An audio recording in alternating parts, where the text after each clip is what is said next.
what I want to do today is talk a little bit about it's a personal insight into interdisciplinary research in agriculture. And I'll especially use some examples that I've been involved with around climate risk management. I guess the main point I want to make today is that there probably are a few dragons associated with interdisciplinary research, and it's not a trivial endeavour. It's not for use in every problem. And my main thesis today is if we can sort of understand something about the characteristics of different problems in society and understand the different capabilities we can throw at that in terms of disciplinary science and interdisciplinary science, and I'll sort of talk about some post-interdisciplinary science ideas. And we've got a much better handle on being effective and you know, in solving some of those things. I've used this Hunt-Lenox goal and this here be dragons idea to say, look, there are unexplained regions. And if you think about why this is so ironic for us now, it's because we have, you know, global exploration's complete. We've got satellites. We know lots about geography. You know, and whereas it wasn't that long ago, well, we just didn't. And I'm going to argue the same thing about the relationship between disciplines and the effectiveness of disciplinary research. We actually know lots and lots about what it's capable of doing and what it isn't capable of doing. There's lots of stuff written on this, so this is this little bit of light bedtime reading with sort of 70 odd papers in it. Is called the Oxford Handbook of Interdisciplinarity, and you're welcome to read that if you can. And the point I want to make is that I haven't. And I'm talking to you today much more as a crash test dummy of interdisciplinarity. So I've learnt by doing, and I've got to say that my co-authors, Dan Sarowitz and Pete Leith, who I've bounced ideas with around about this week, they've actually studied this a lot more than I have. So I'm much more speaking from a inductive learning kind of practitioner point of view. And those guys, particularly my colleagues who are social scientists, have really helped me make sense of my career experience, which is from modelling right up through to working in national policy.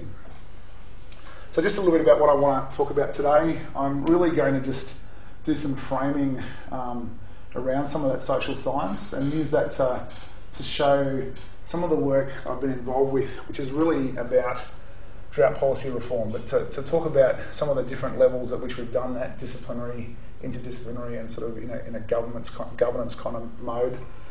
I was, if I had time, going to talk a lot more about the work that I do in development and interdisciplinarity in development. I'm really just going to leave that as a placeholder today. We just don't have time, and I'm now acutely aware that I'm standing between you and a barbecue, so I take that responsibility very seriously. These insights I'm going to offer into interdisciplinarity work and how to make it work, it's really going to be about institutions and some of the ways we can organise to do that. It probably has come up in relation to the merger of schools and all that sort of stuff. It's actually something that's just been a constant focus of mine, and something I've almost everywhere I've worked, I've been involved in spanning boundaries. And it's an issue that comes up all the time, especially when you merge into the sort of policy areas.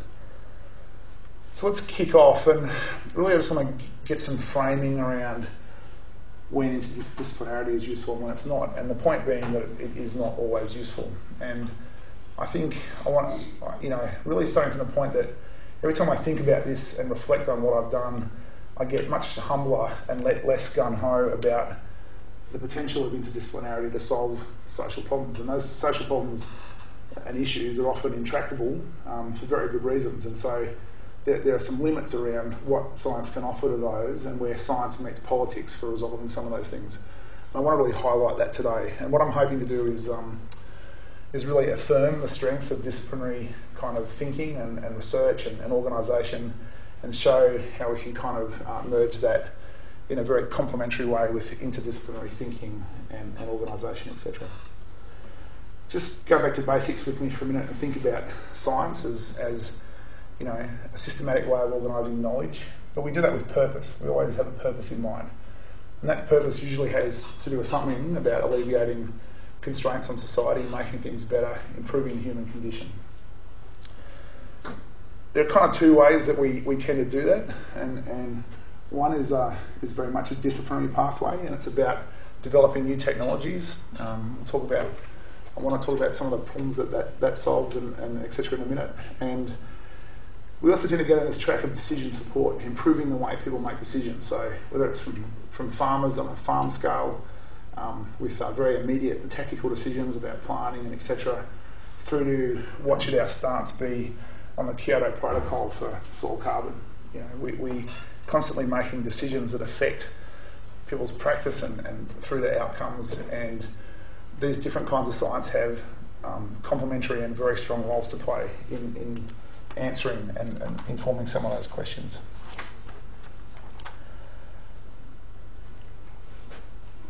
Just to expand on that, so we know that the reductionist knowledge that we get from studying system components and cause and effect relationships delivers us an enormous amount of value. We really are really good at understanding how things work and manipulating how natural systems work to get a different outcome, to get a better outcome. We often do that through technologies, and one of the brilliant things about technologies, and this is partly reflecting on work by Dan, but just things like inoculations and things that work independent of context. Absolutely brilliant ways of packaging scientific knowledge and disseminating them in a broad way that the benefit doesn't depend on a connection to where the origins of that knowledge were derived.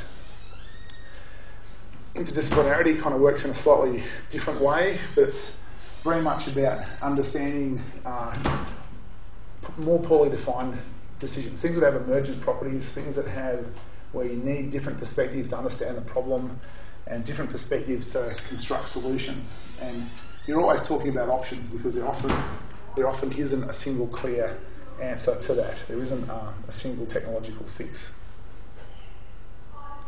And we know that I think one of the points I want to make today is we know that disciplinary pathways work.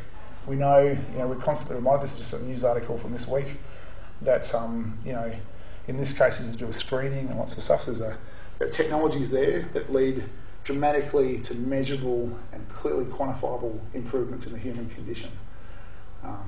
And it just makes sense to keep doing that. For problems that are structured that way, it's absolutely fabulous. And so, we know with disciplinary science, this fantastic, reliable result. Once something works, because we understand the cause and effect relationships, it'll keep working and we can keep rolling that out. It's fabulous. We tend to be a little bit hard on, so reductionism, in some settings, the word reductionist or reductionism is kind of used pejoratively. It's used as a kind of a criticism of a narrow mode of thinking. And there are some risks with it. It does tend to make us focus on the things that are precise and measurable, quantifiable, things that we can replicate for experimental design, etc. And the issue is that we might be missing some bigger picture ideas, some of the emergent properties that can't be measured in that way. And just through to some of the institutional effects of that can be that we try to think, look, the best way to understand the whole is to add up all the components. So we'll just study all the components. And in a world where we have always restricted R&D budgets, it just doesn't end up being a very efficient and pragmatic effect. And so we tend to get politics around science funding and some patchiness in what the outcomes are. Now, I don't want to compare and contrast this with interdisciplinarity, because interdisciplinarity's got a whole range of problems of its own.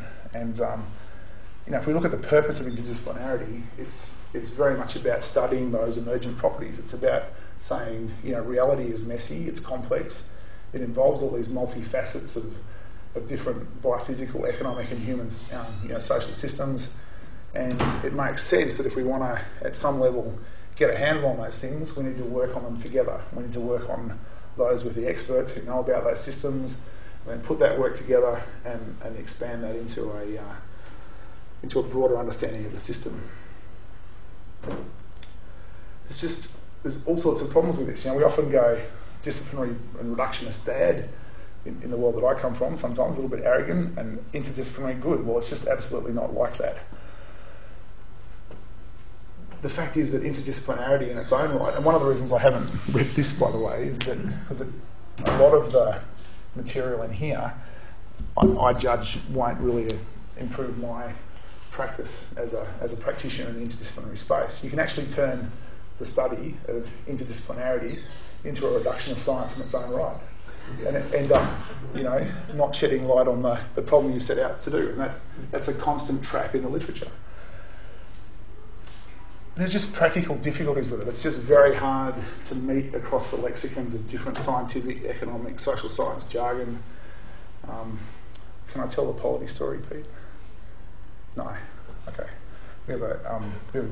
Pete and I have disputes between economics and social science about language where we just simply can't connect, and obviously my language is useful and his is not. That's the bottom line. I've got the microphone, mate. So.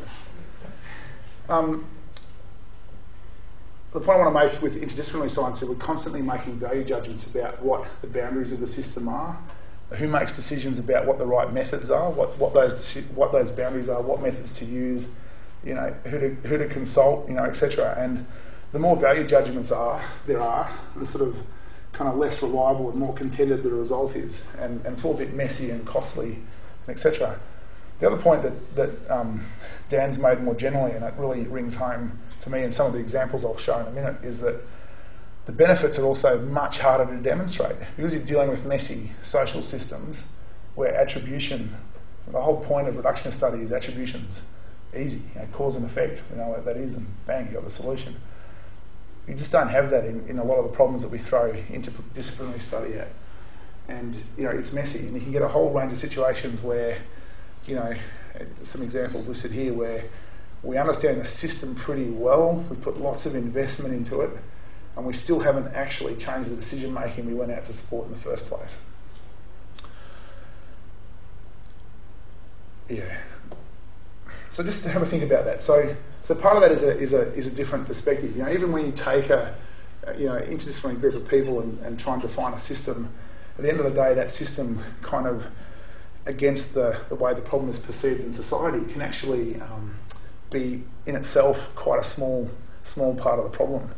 And you end up with a situation particularly about who makes the judgments about what the boundaries of the issue are, what the boundaries of the system you're studying are, and what perspective to take. Now let me give you a concrete example. This is one that I've worked with and struggled with a bit. So I'm one of the people who led some of the early sort of national scale thinking on adaptation policy and those sorts of things. And when it comes to vulnerability to climate change, adaptation to climate change, there are a whole range of disciplinary perspectives for doing that.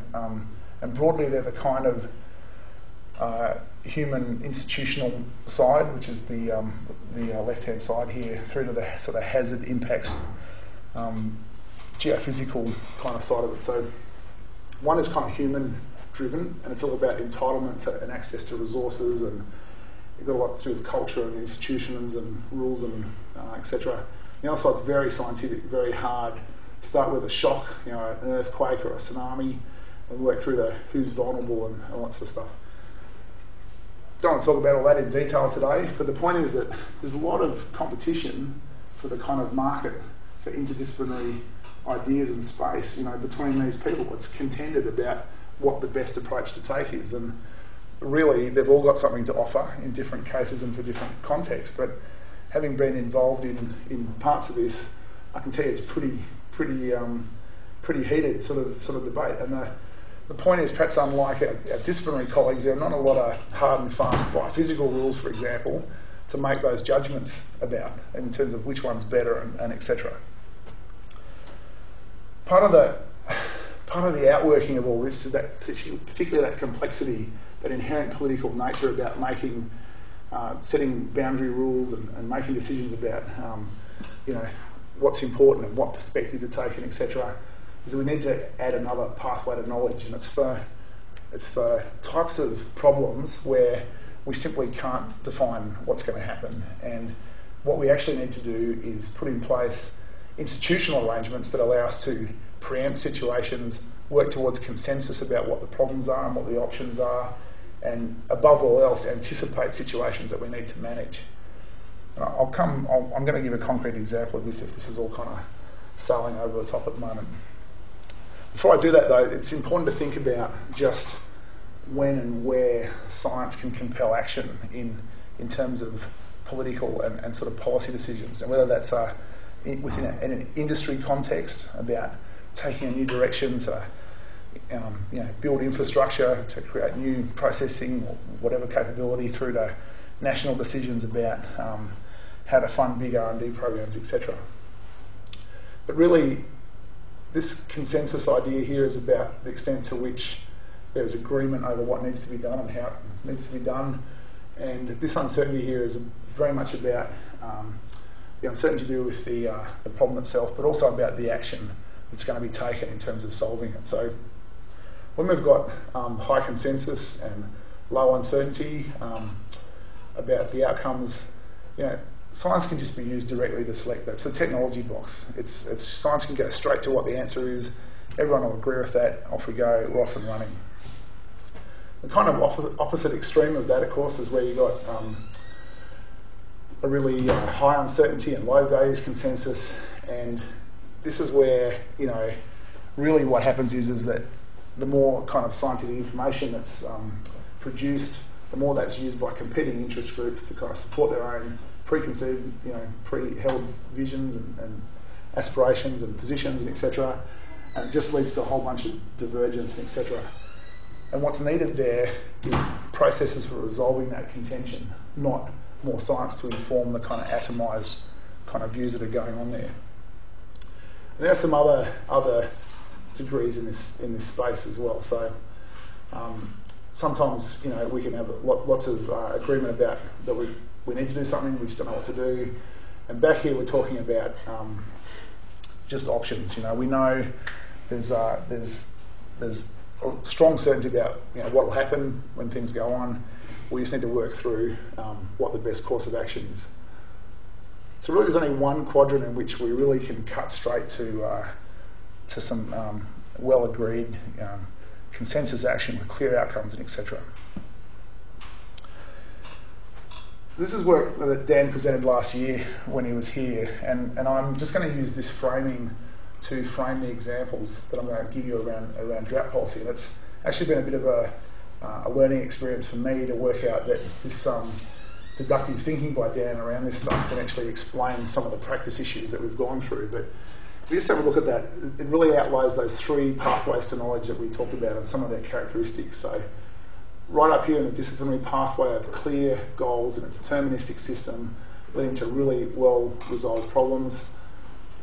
Here being level 2 with interdisciplinarity, being able to provide options and shed some light on emergence and complex issues, and really trying to set up adaptive processes that can use those to make a different outcome in terms of the decision support kind of pathway.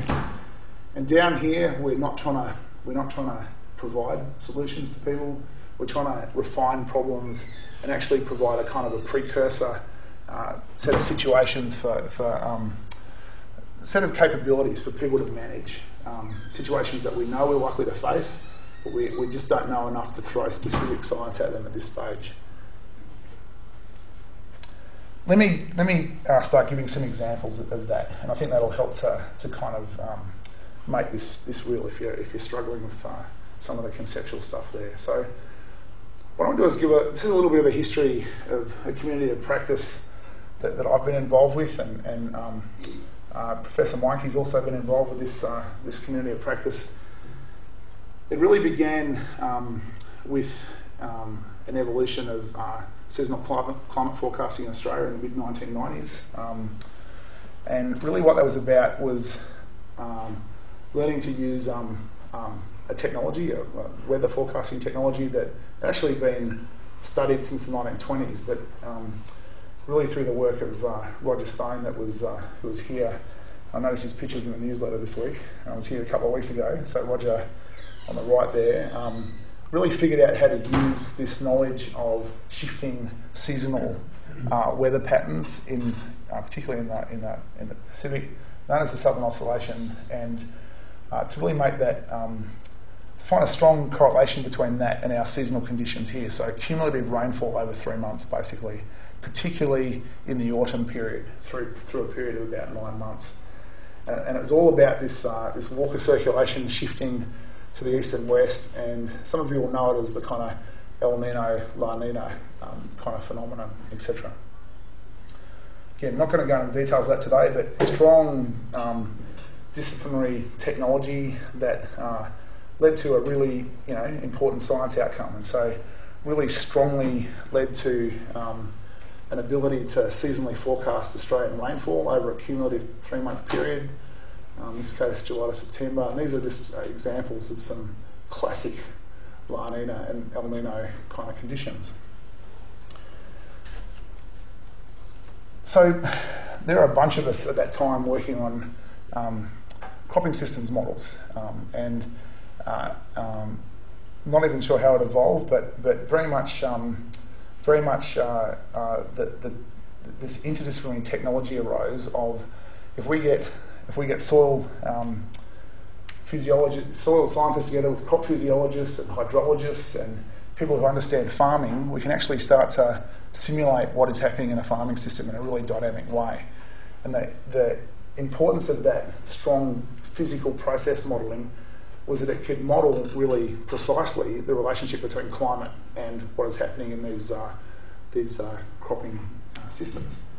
And one of the brilliant kind of science alignments that happened was just that ability to forecast seasonal rainfall over 3-month periods happening to align very closely with the deterministic 3-month period of crop production for most of Australia. So this very strong kind of thing. Now, I put this little diagram up there to give you a sense of, we thought we were being really interdisciplinary. I don't know how many people worked on Axim, the model behind here, but I think it's something like 120 scientists, and probably across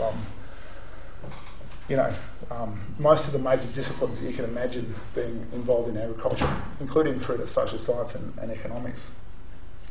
And it led to this amazing ability to put in front of farmers some really practical information about the relationship between soil-water balance, what's happening with seasonal climate, and what crop outcomes to expect. And it was really used, and still is used in different forms, not just what I've got here, but to provide people with decision support around input use, what enterprises to sow, what crops to sow, what enterprises mixes to have, balances between pasture and livestock, etc., etc. And the impact of this has been strongly commercial. So there are commercialised decision support systems, things like Whopper Cropper through to yield profit, people might have heard of with Axim, and some people in TEA work on some of those systems. So to me this is an iconic kind of on the boundary between level 1 and level 2. It's a bunch of strongly allied disciplines working on a pretty well-defined problem to solve that kind of issue, and really provide support for people in a really strongly commercial kind of sense. And this work continues, a little bit overtaken by the climate change adaptation agenda, but these programs and these activities still exist out there, and some of you might have been involved in some of those.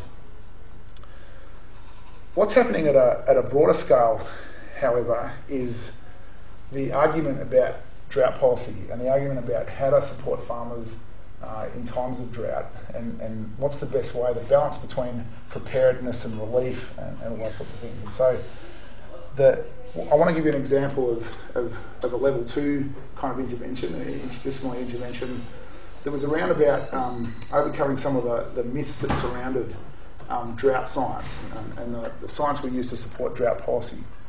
And really what this was all about was that early in the sort of, so we had a drought reform in 1992 that took drought from emergency management through to a self-preparedness philosophy where drought was seen as a natural feature of our climate. I mean, it seems unbelievable that we took a while to get there, but just in the sense of not providing emergency, treating it like an earthquake or a tsunami, and handing out life jackets and bottles of water and all that sort of stuff. And so But what evolved, though, was this exceptional circumstances funding. And what that was all about was an intention that we should support farmers for a once-in-a-generation event. And a generation was broadly defined as 25 years. And so really what was supposed to happen is that farmers across Australia were supposed to get this relief funding in that sort of 1 in 25 year event. Now, for the reasons I've got listed here, what happened is that got translated in drought science as we need to assess using rainfall records when there's a agricultural or a hydrological drought, rather than looking at the kind of welfare outcomes in terms of whether people were actually suffering in a 1 in 25 year sense. So to make it clear, the intention of the policy was welfare support for farmers once in a generation. And what happened through the translation of that into a kind of a hydrological drought rainfall analysis is that people were given assistance when it was a 1 in 25 year rainfall event.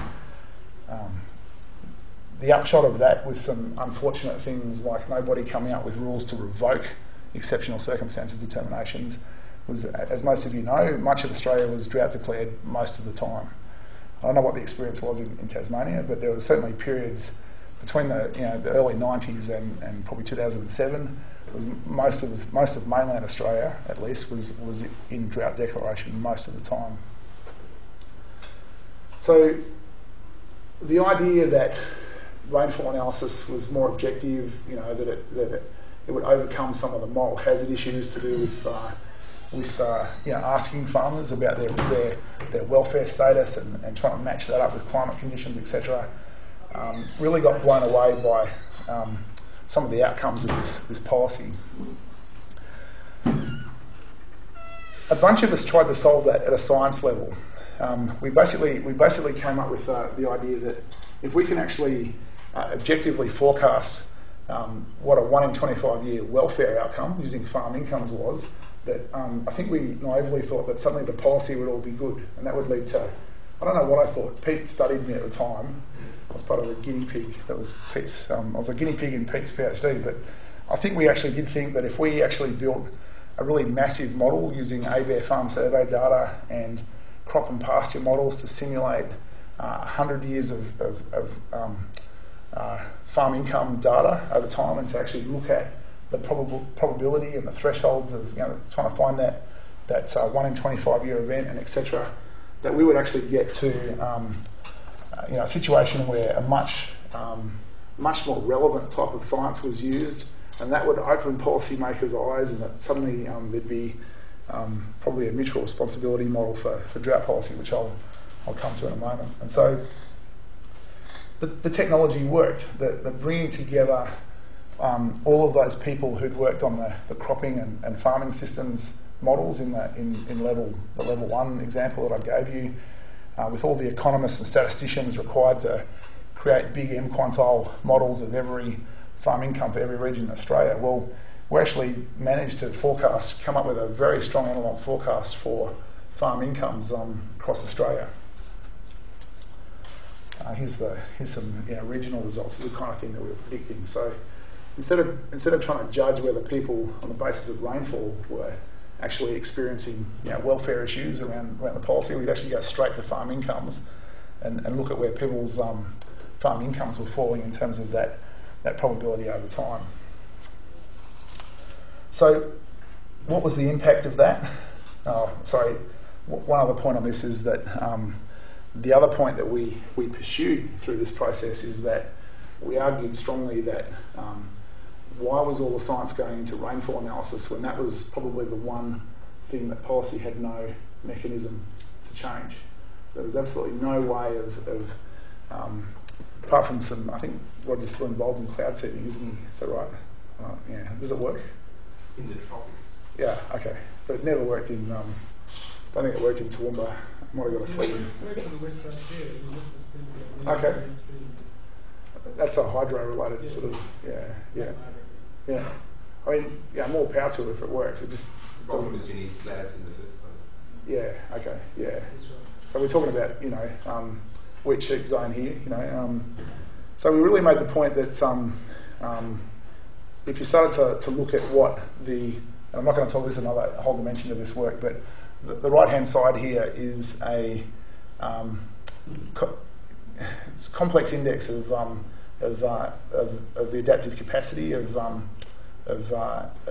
rural communities, and it's based on human, social, physical, natural and financial capital, and it's a very, very broad-based measure. And so the point is that the exposure and sensitivity of communities to farm, to climate risk in relation to either climate variability or climate change is really a very, very poor measure of their overall vulnerability, simply because they're highly adapted. And the whole point of farming in Australia is about becoming in tune with the climate and learning how to manage the situation that we face in terms of climate, soils, enterprise mix, etc. So in doing this kind of modelling, we were trying to get to a much more sound science base, interdisciplinary science base, to support the policy. And I think what we wanted was, I think the ideas weren't very well formed at that time, but we were trying to get to a situation where the policy was actually in tune with supporting farmers to manage their own climate risk. So it was actually providing a welfare incentive for farmers that wasn't distorting their business outcomes. There was no incentive to rely on drought assistance to maintain business objectives. It was all about you had strong social security and farm management planning and etc. support, but ultimately your ability to farm was what determined the outcome, and not government support. Well, we were actually dramatically successful in our tribal goals, which were about shunting a particular kind of rainfall analysis out of the picture in terms of the assessment of the policy. What it didn't do is in any way lead at the time to a change in the policy. So this was strongly about a particular group of scientists doing this particular kind of drought science. They were strongly focused on it, and was leading, in our opinion, to some pretty bad advice to policy. We actually managed to get a situation where that particular kind of science was largely discredited in terms of being the best practice in relation to that science. But what we didn't do is actually change the policy structure at all. And it started to make us think that we just hadn't done enough here about understanding what the problem is. And of course the problem is much more about the degree to which governments and communities share responsibility for climate risk. So it turns out it's much more an institutional and governance issue, and this is something that I learned coming from a very sciencey and modelling background that I've showed you, through to becoming much more someone who thinks about the institutional side of things. I think I'm going to, won't worry about that, I'll go straight to this one, but basically there's a spectrum of ways in which we can think about the way science supports policy, and one of the ways that was being used really to drive drought, the sort of drought science that was supporting drought policy, was this very kind of centralised model where experts kind of sorted out what the problem was and used that to refine what the policy goals would be, and in a very kind of inflexible way. And the result of this is not really what it should be. So if you remember what happened with the exceptional circumstances determinations, there was all sorts of conflict about boundary rules and things like that. So you'd have shires finishing on highway boundaries, and you'd have a farm just the other side of that boundary, and they really experience the same climate as the other side of the highway, but they'd be excluded from this particular determination. And so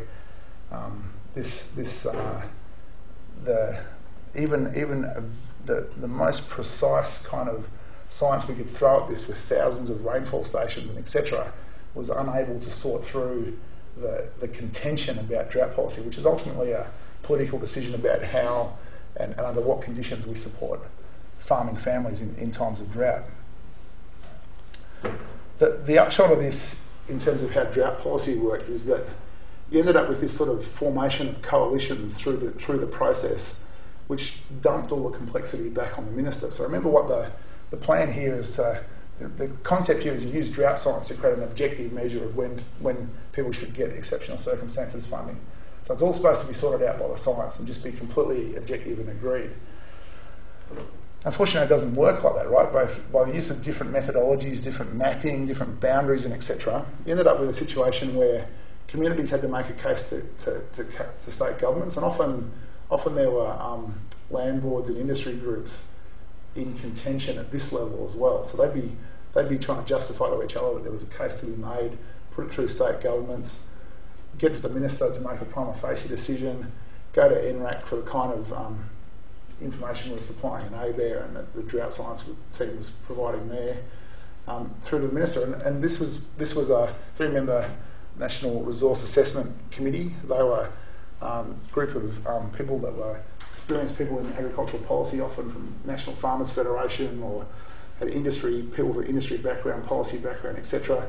They were supposed to filter this science and come up with a recommendation to the minister that was apolitical. It was just so objective that everybody could, sign up to that.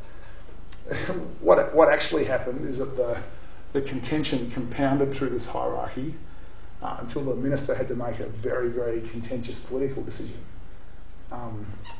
Now, don't feel sorry for them, because ministers often like that, right? So, so there's a couple of conflicts of interest going on here, and the actual commitment to drought assistance under the Howard government got up to $7 billion at one stage.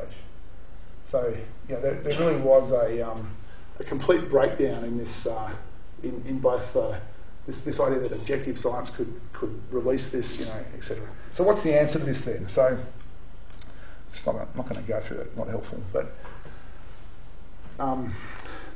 the answer to this is coming up with governance mechanisms which encourage communities, create a mutual responsibility model where communities are managing the risk that they can manage, and governments are helping in a range of ways. So governments are often responsible for particular kinds of risks, but they're also responsible for creating conditions under which communities can manage their own risk. And that's about overcoming local power issues and equity issues between communities, all those sorts of things. But it's very much about building these connections between local communities, the kind of regional organisations, and through to national and state policy, but doing it in such a way that there's reciprocity and clear shared mutual responsibility, so that you're not just, there's not just a hierarchical kind of cascade of the ask.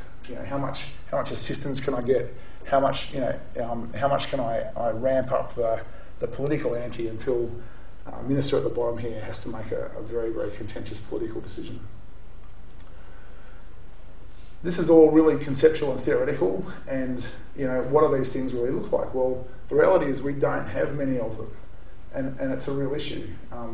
And just recently, colleagues from DPWI have been talking to me about how we might actually design some of these things for Tasmania, and what might they look like. And there is some answers. So almost the closest example we can have is think about how the NRM regional groups in Australia work. They were set up to solve a very, very similar problem around. There's some obviously political things that come into that, but set up to solve a very, very similar problem on the environmental side of farming. And so there is no reason why we can't translate that kind of governance mechanism, perhaps even using some of the same kind of mechanisms that are involved in this NRM regional stuff, to get a different outcome on drought relief. And it's really about creating mechanisms where communities can agree what best practice drought preparedness is. Imagine having a situation where before a drought happens, there's an agreement about what people have to do to get what levels of assistance. And it's agreed and owned by the community. It's backed by the government, in terms of resources and etc. But it's understood that in times of drought, that'll be a final decision. There is no more rent seeking from governments into an endless pit of drought relief and etc.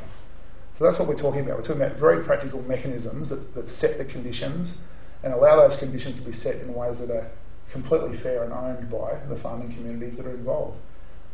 If you look at the wash up from the drought that ended in about 2007 or 8 on the mainland, that I know you had ongoing drought issues here, you'll find that some of the strongest advocates for this kind of mechanism were people inside peak bodies and agricultural communities. So it's all about a real equity problem of people saying, hey, I looked after my property, I prepared for drought, and now everybody who didn't is getting assistance. So that's a problem of adverse selection. It's a problem of where governments can't tell, without that sort of community input, who's looked after things and who hasn't, and that leads to some very, very perverse incentives. So this is a very real and current issue. So real, in fact, that on Tuesday night, $100 million was announced for a drought reform package. And I'm going to claim, 80% of that, Holger, something like that. It's fair enough, whatever. So, look, the bureaucrats who put this package together wouldn't have a clue who I was or whatever, but I'd like to claim that, this work that we did especially up until a productivity inquiry in 2008 that led to the pilot for this project, was actually some of the antecedent, set the antecedent conditions for what is out there now. And if you look at the characteristics of it, they haven't picked up the term mutual responsibility, but they've actually gone what I think is a little bit stronger, which is reciprocal obligation. And they're talking about now an entirely welfare-oriented package. It's not tied to climate. It's all about hardship under any circumstances, and it's very much based on agreed conditions for achieving that. I think it's fabulous. I think it's fabulous, but fragile. So just have a look at this here. So this is a Labor government facing an election in September, saying that this policy is going to start next year, right? So it's great. I'm going to claim it. I shouldn't have told you that. But the other thing is what happens when the next major drought hits. So remember, we've done this before a little bit in the 1992 drought reforms, all about self-reliance. And as soon as especially the Queensland droughts happened in the early 90s, this all started to unravel a bit. So remember the political incentive to, especially by Labor governments, to spread largesse into rural communities in times of drought is a powerful force working against this kind of stuff. Okay, I did say in my abstract that I was going to talk about the development stuff. I just want to flag, I just don't have time to do that, so I'm just going to flag it as a placeholder. Working on a project on food security in Africa. It's a policy project. It's about entraining national policy into supporting food security in Africa. So it's very much doing the same thing we've just talked about, coming up with governance solutions to these very complex kind of issues. And that's basically based on an agricultural innovation system view of the world, which I really love because of its kind of messy pluralism. It's saying none of us have the answer to these things. We have to get a whole bunch of people working. There's all sorts of jargon, and I'm not hugely into that, but creating these innovation platforms that bring all these people together to seek consensus on what the problem is and what the solutions are. It sounds really intangible. It's ridiculously messy. I'm 6 months into contracting the thing, but I should have been doing research. But it's really fraught, and I'll talk more about that. So it's being recognised in the international sphere, and the same issues, the same kind of level 3 problems. Things like food security are absolute classic ones of those where there's not a disciplinary solution to this, and the interdisciplinary solutions are, also fraught and not clear and etc. But lots of goodwill to work on it and etc. This is just something that Pete came up with for a presentation earlier this year, and I think we talked about, just to go quickly to a summary of the difference between developing and developed country research. So the point I want to make is that my experience is that working in development is often inherently more naturally interdisciplinary, and it's partly to do with the fact that people are already working often outside their institutions, their disciplinary-based institutions, for kind of integrating organisations like ACR and AusAid and etc. Things are all inherently more problem-focused. It's actually kind of harder to do the cause and effect reductionist stuff because the data's not there, the capability's not there. So you're inherently doing more qualitative or semi-quantitative stuff. And at the end of the day, it's very much outcome-oriented and perhaps less on on the research outputs side, including, so taking a broader focus of the R, D, E and E outcomes instead of perhaps just the R outcomes. And it's not that those things are not important and that the people, when we're working on this stuff, that we don't think those things are important. It's partly just that we're a little bit more compartmentalised and we're relying on other people to deliver those things, whereas when we work in the international sphere, we're often thrown together in big projects to do that kind of work, and it just works a bit more naturally. Okay, so where do I land on how to do this, or whether it's a good idea and all that sort of stuff. So I just am a really strong believer that the benefit of interdisciplinary research comes from the strength of disciplines. And so we have this juggling situation where we need to build institutions to strongly support disciplinary expertise while making sure they don't get tribal, so that they work against the sharing and interaction of those disciplines when we need to put them together to solve some of the more complex and intractable problems. I absolutely, I happen to spend a lot of time doing cross-disciplinary stuff. It's partly because I end up as an economist in a science agency. It's going to be just, it's going to make some of you laugh that often when I'm in a policy environment, I'm seen as a scientist. I am a scientist, but nothing like the scientist in the credibility of the scientist in this room. But it just shows the kind of the lack of balance that our institutions often have, and the polarisation of skills and capability that we can get across the kind of science policy technocracy.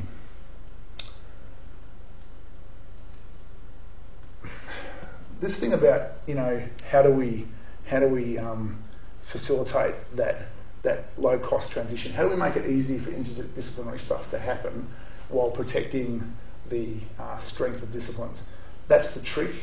That's why we pay people like Holger the big money. It's fraught, and I don't think anyone has nailed it.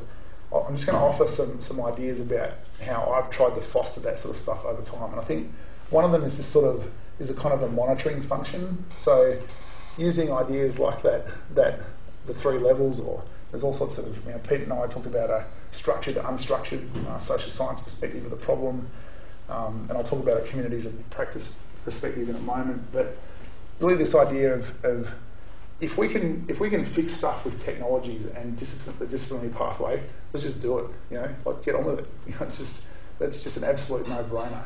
And then asking the question, well, look, if that doesn't work, how do we do that? And to what extent is there consensus about what needs to be done and how it needs to be done?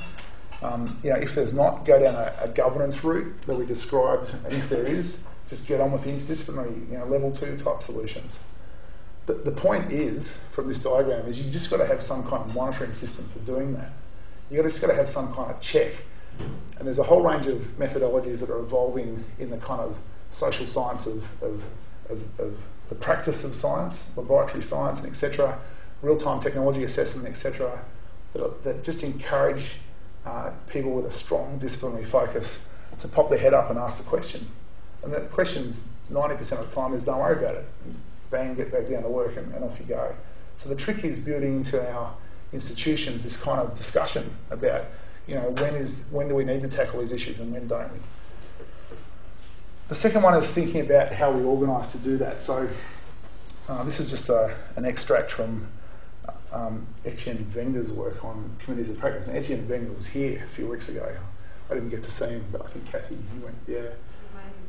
Yeah, absolute legend in this space. So I just wanted to just compare that line on community of practice with this line on project team. So we tend to organise in more in this mode to accomplish tasks when actually we often, to solve more complex issues, need to organise in ways that produce knowledge domains and communities of practice that span the kind of disciplinary teams that we set up to do this. So it's not that any of these are better than others, it's that they have completely different purposes.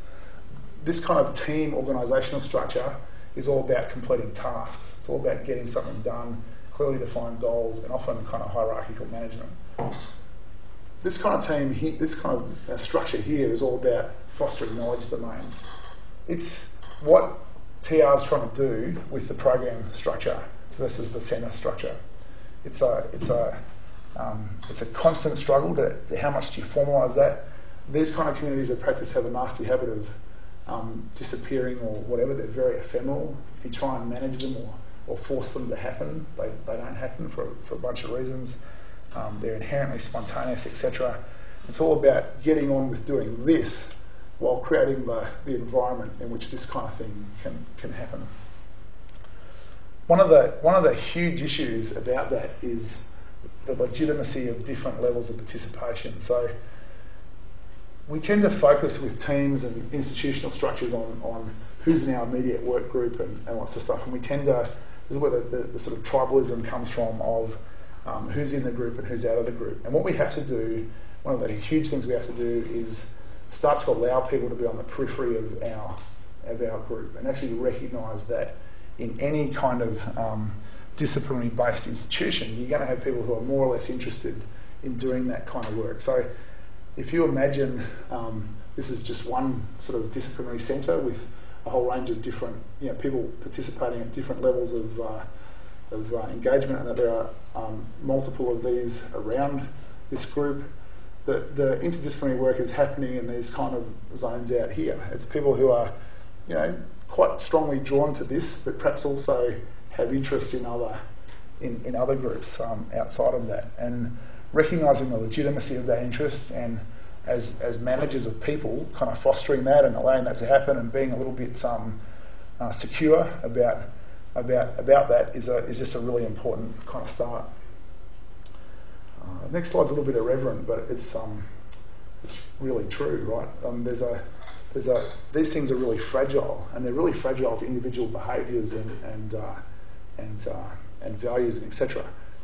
Part of it is all that stuff I've talked about who defines what the boundaries are and what the correct disciplinary perspective is, and the methodologies and all that sort of stuff. These things are also quite fragile to robust individuals coming in and having strong opinions about how things should be done and all that sort of stuff. So obviously the assessment of who qualifies for these things is entirely a very judgment and all that sort of stuff and etc.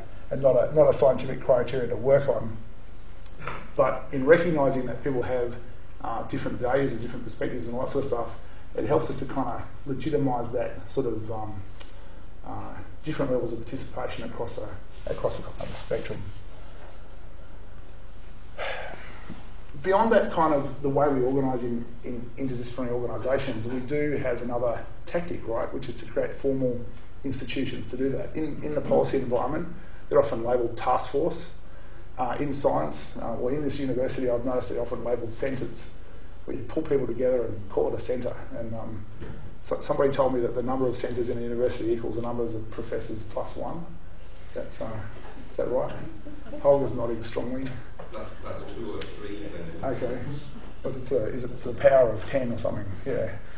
But so this is a really interesting question. This is a really interesting feature, and I've often been involved in working on these things, and they're inherently ephemeral. So they're often, and they should be, because they're set up to solve a particular problem, particular issue. Often a really, really big issue with them is killing them when they've served their purpose, because people tend to own them, and then you create a constituency for keeping on doing it, and it's really, really hard to pull out of that. They can bring some brilliant benefits of legitimising that kind of what is seen as peripheral to disciplines. So often in a disciplinary-based institution, the people on the periphery who want to do this cross-disciplinary stuff are not rewarded because they're not publishing as much. They're finding it hard to develop methodologies. They're finding it hard to find a home to publish things, a disciplinary home and all this stuff. Some of that's changing. But again, there are issues with this. There are problems with this, and so the thing about the sunset clause.